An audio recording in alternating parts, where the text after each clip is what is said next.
You failed to kill Ferris Boyle, though, didn't you? Yes. Why? You know why. Batman. Though he did return Nora to safety. Until you got her. See? There you go. Blame me. Blame your parents because you failed to revive the neighbor's pets. Blame Ferris Boyle for spoiling your plans to cure Nora. Blame Batman for stopping your revenge against Boyle. And now, your Nora is in danger. Because of you. No, Victor. Because of you. You have always had a heart of ice. You stole people's pets. You stole GothCorp resources. And since then, you've stolen so much more for your own selfish scientific inquiries. If you had shared your genius with others, devoted your energy to medicine instead of crime, perhaps your ice princess would be at home now, preparing you a hot meal, instead of being delivered to the Joker. No! You could have saved Nora a long time ago, Victor. It's all for her. Everything. I will get her back. And when I do, I'm coming for you. Thank you. We are done now. Nora. Patient interview 1. Subject's name, Jervis Tetch, a.k.a. the Mad Hatter. Brought to Arkham Asylum by the Batman 6 months ago. Patient exhibits signs of obsessive compulsion and paranoid schizophrenia. Sit down, Mr. Tetch. But there's no time to sit. I need Alice. Where is my Alice? Please. No time to sit, not time to chat. I'm searching for Alice and I've lost my head. Guard, restrain Mr. Tetch. Get off me. Get off me. I'm late. I'm running out of time, Alice. Where are you? Alice isn't here yet. Just relax, Jervis. She will be here soon. I promise. But Now, would you like some tea, patient?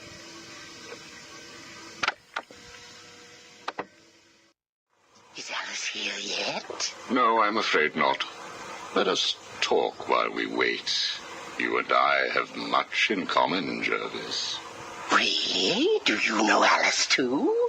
Unfortunately not. You and I both share an interest in the mind, do we not? I studied your papers, Jervis. You are quite brilliant. Truly an extraordinary mind. Oh, it doesn't matter. It's all just chemicals and synapses and rabbits and... Oh, where is Alice? You need to focus. Think about your work for a minute. You theorize that there is no such thing as free will, that you can change a man's allegiances, his motives, emotions, all of what we believe makes a man, with chemicals. Your formula was really quite brilliant. That's why I used it. Well, how did you get it? Did Alice give it to you? Wicked girl. Nasty little thing. Is she here yet? Soon, Jervis, soon. Oh, you told me that Alice would be here. She is, Jervis. She's right here. Alice? Alice, come out. Don't pout. Don't make me shout. Alice, come out. Where are you? Take a look at the pictures, Jervis. Oh, who are these people? Look again. Oh, I don't know who they are. Oh, please, is Alice here or not? Look at the first picture. Look at the dress she's wearing. Look at the hair. It's Alice, isn't it? No, it can't be Alice. Alice has nice yellow hair and isn't covered in blood. I think you know exactly who this is, Mr. Tetch. Remember the night you lured Stephanie Williams back to your research lab? How you offered her tea? What happened then? No. You killed her, didn't you? No. She went first. It's okay, Jervis. It's all right to remember. How many Alices were there? I can't remember. Oh, Alice isn't coming, is she? That all depends on how you cooperate. I have a little side project that I'm working on. I could use your help. My help? I can't help. I'll be late. Stay focused, Jervis. This facility is old, tired, full of ghosts. Ghosts? A figure of speech. Do not worry. Arkham Asylum will not exist forever. Its techniques are old, its mission outdated. I intend to create a new Arkham, an Arkham that will rise phoenix-like from the ashes of this one. Is there a fire? We should get out of here. I have arranged for some documents to be left in your cell. They outline a technique I propose to control the mind of, shall we just say, weaker souls. I cannot do it without rabbits. I need rabbits for my research, and tea, and... And Alice, I know. I have arranged for a number of test subjects to be at your disposal. They have been here at Arkham for so many years that no one will miss them. Shall we meet again next week? Oh, and I took the liberty of having your hats returned. I assume that will provide all the encouragement you require. Well done, well done. I must say you have outperformed even my wildest expectations. Yes, did you see the people at my tea party? They all behaved themselves. Yes, they did, Jervis. I'm very pleased. I have just one last request to make of you. You must keep it a secret. Can you keep a secret, Jervis? With enough hats, I can stop people remembering secrets. Does that count? It will have to. I need you to pay a visit to Warden Sharp. He needs to come around to my way of thinking. To join our tea party? Exactly. I don't want to. Of course you do. How else will you get to play with Alice? What? I have a new assistant for you, Jervis. I had her brought in specially. Look at her. She's just through there. Oh, it's Alice. She's here. No, what are you doing? I need to see her. And you can, as soon as you do what I asked. Can I keep her? Of course. She'll be all yours. She's Alice. Hello? Anyone in there?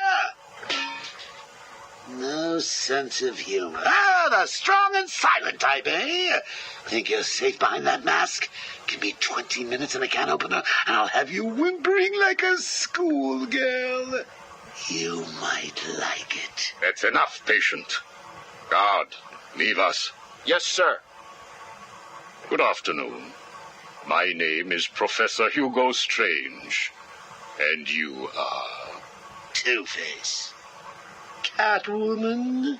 Batman. We can play these games as long as you like. Great.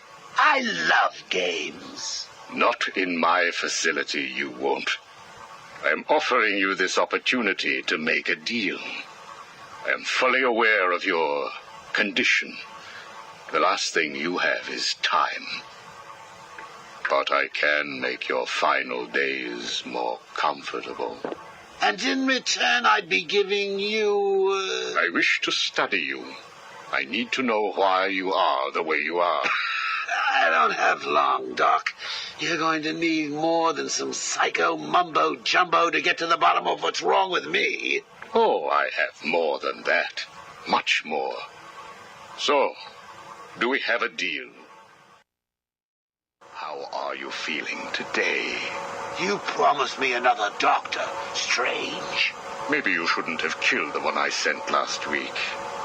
What made you do it? Fish gotta swim, birds gotta fly.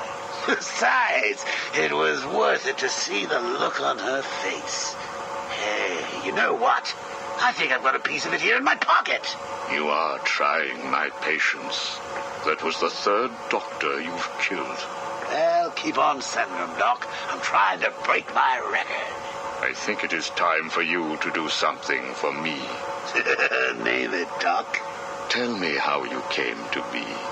Explain what made you what you are today. How you come to be sitting across the table from me, dying. Is that all? Well, I guess you could say I once had a very bad day. Really? Go on. It was a Thursday night. Things had been getting worse. I was 3 days from the bank foreclosing on my home.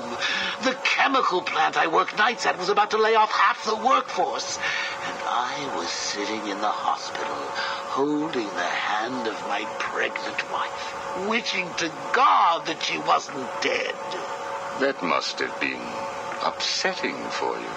Probably was. Back then, though, all I knew was that if I didn't let old man Falcone's men into the plant that night, they'd have killed me too. So here's the thing. I had to decide. Could I live without her? Was there any point going on? I've got to admit it. I was scared. Not of being dead, you understand. No one would blame you if you were. It is perfectly common.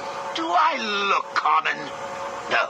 I was scared of the part just before you die, when you don't know what is about to happen, when you're desperately clutching at life and trying to hold on with slippery, blood-covered hands. So I made a decision right there. And what was that? That is a story for another day, Strange. I think I may need to see a doctor. Get me one. You were telling me about the night your wife died. Oh, no, Hugo. As I recall, I was waiting for you to send me another doctor. We both know I have sent you 3 more doctors. Did you? Yes. One was left dismembered outside the elevator to my office. The other 2 have not been seen since they were sent to you. How careless. Listen, Doc. Professor. Okay, Professor. I'll give you a little more. I just hope you're taking notes. It's the day after, and I'm standing in the freezing rain, just staring at the chemical plant, feeling numb. Jeannie was dead. It didn't seem real. I can remember the day I first met her. Her infectious smile as I told her bad joke after bad joke. How, even after living with the pathetic wretch I was, she still wanted my child. And then they arrived. Reality's way of yanking me another wedgie. Falcone's men told me to cheer up. He said things could be worse. I asked him how. He grabbed me by the collar, pulled me close. He'd been eating garlic, and each word stank as he threatened to perform oral surgery on me with a nail and a brick. Creative guy. They hand me a box. I remember thinking it was heavy. Was it a bomb? A gun? I'd never used a gun before. Were they that heavy? And what was in the box? How's that doctor coming along? I'll get you one. And when you do, I'll tell you the rest. You are looking a little better, yes. Well, I have my good days and bad days, but I do try and start each one with a smile. Are you ready to continue your story? Yeah, why not? So where was I? The box. Ah, yes, the box. So there I was, tearing open this box, expecting the worst. And all it had in it was a crazy red dome and a cloak. I thought they were having a joke with me, but oh no. They made me put it on. They said it was a disguise. It would keep me safe. It smelled like garlic. And that was it, really. I was dressed up like a spaceman, barely able to see, trying to break into the one place in this town that had given me a job. Have you ever tried to walk with an enormous fishbowl on your head? Don't answer that. It's hard. I couldn't see where I was going. I must have tripped one of the alarms. I heard muffled gunfire. I panicked and tried to run. And Then I saw him. Who? Batman. Really? Yes, really. Batman tried to hit me. I moved out of the way, but, well, what you need to understand is I had this giant bowl on my head, and I lost my balance. It's like life, really. One minute everything's bad, the next your wife's dead and you're hanging on for dear life, suspended over a tank of experimental chemicals. I'm sure he'd say he tried to save me, but we all know he didn't. I fell. For a second, just as I hit the surface, I thought I may just get away with this. I assume that wasn't the case. Do I look like I got away with it? I was drowning. The chemicals were burning my skin. My entire body felt like it was on fire. And it was all his fault. Whose fault? Batman's? Who else? Yours? Come again? Let me tell you what I believe. I believe that you have fabricated a series of events that you use to conceal the truth about your condition. I have read 12 different accounts of your past. All different, except for one detail. Batman. What can I say? I like to keep things interesting. A wise man once told me that if you have to have an origin story, you're better off making it multiple choice. And never facing up to the truth of what happened. What you did. How you got here. Oh, I know exactly how I got here. A big truck brought me here from Arkham. You remember the asylum, don't you? Of course. Well, good. Because I'd hate to think that I'd fabricated seeing you watching me in my cell all those times. Excuse me? Hugo, you merry maniac. You were obsessed with me. You all were trying to get in here. Next thing you'll tell me it wasn't you who sent old Sharpie over the edge. Nice work, by the way. Thank you. So here's the thing. If you want to make sure that no one else finds out about your past, you should start poking your nose into mine. Oh, and send me another doc. I think I need a second opinion.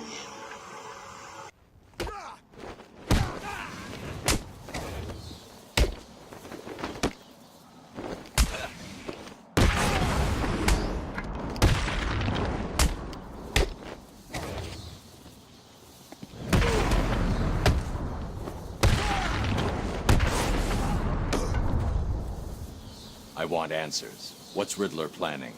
No, please. This is all he told me. Thanks.